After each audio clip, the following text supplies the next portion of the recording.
toughest thing about a primary is magnifying those small differences. As you've seen, Will and I tend to agree on a lot of issues, but we are apart on some. The determining facts, as I said earlier, who plan to fix the problems, who best represents your views, and can get the most accomplished for you in Des Moines. In November, I hope that together we can make history by sending a Republican to Des Moines and the state Senate. The choice isn't easy, but at the end of this evening, I'm confident that you will see that I'm the best candidate to represent you there. And I appreciate it, and I think this has been a wonderful forum. Thank you. Thank you. Mr. Johnson. So do I get his extra time? You know, this primary is a bit different from some of the other ones I've seen. We are in a district that has 21% registered Republicans, 45% registered Democrats, and about 36 non-party. Okay. I personally have been more identified as Aaron has stated, a civil libertarian by the Telegraph Herald, and I don't shy away from that. I believe that protecting liberties is actually the original function of government, as the Founding Fathers stated. Now, when people in the primary go to vote, and they want to vote on someone that they, quote-unquote, want to win, or someone that they believe in, people have all kinds of reasons for voting. The only thing I ask is that if somebody votes for either of us in this primary, that they do so full well knowing what they're voting for. John and I have a lot of agreements. Matter of fact, we have many more agreements than we do disagreements. One of our main agreements is that the current incumbent, Pam Yoakum, has been in quite long enough. And I don't see it as a personal thing. I see it as an idea thing. I see it as ideology. I've only met Pam once. I met her at the pro-life dinner that happened about a month ago. And that's one of the only points of contention I had with her, was how duplicitous she was with pulling Colleen off of the slate for the medical board, and then yet voting for her and trying to make it look like she wanted her to be on it. If you disagree with someone, disagree with them, but don't try to play political games.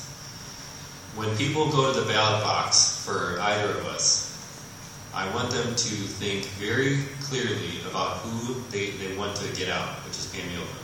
And then either of us that get in, we're going to have a lot of agreements. And if they want fundamental changes, which might be a little more fundamental than people are used to, they can vote for me on June 5th. Thank you. Thank you. And Mr. Blum. I'd also like to thank you, Jenna. It's been an absolute pleasure. And the League of Women Voters in Dubuque, thank them and everyone that came tonight. Our founding fathers always said for a democracy or a republic to exist, we needed an informed electorate. And I think we all would agree it's an issue in this country that people are not being involved enough in the electoral process. So I'd like to thank everyone for being here.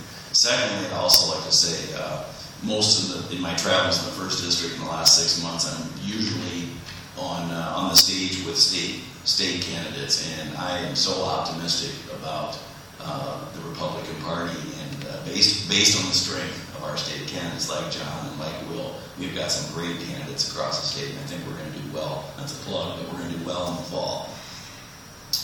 I'd just like to leave you with this thought. It goes back to Einstein's definition of insanity, and that is to do the same thing tomorrow that we did today, and yet expect different results. Bruce Braley is a 57-year-old lawyer, a career lawyer, and now he's become a career politician. He's entrenched. Okay, my opponent is a 32-year-old lawyer who wants to go to Washington, D.C. to become a career lawyer.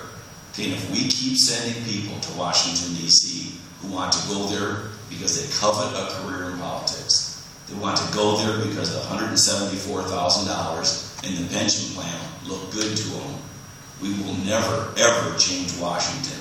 And the thing I hear the most from our citizens across eastern Iowa is Washington, D.C. is broken, Congress is broken, our country's broken. How are we going to change it, Rod? I get asked that all the time. And all I can say is, look at the people we're going to send to Washington. If we send the same types of people, we're going to get the same types of results. I do not want to be a career politician. I am not a lawyer. I've been a job creator my whole life. I want to go there for 6 years and do what's right, change this culture in Washington, D.C., and then come back to Dubuque and do what I was doing before. Thank you very much for the opportunity, Jim. I appreciate it. This winds up our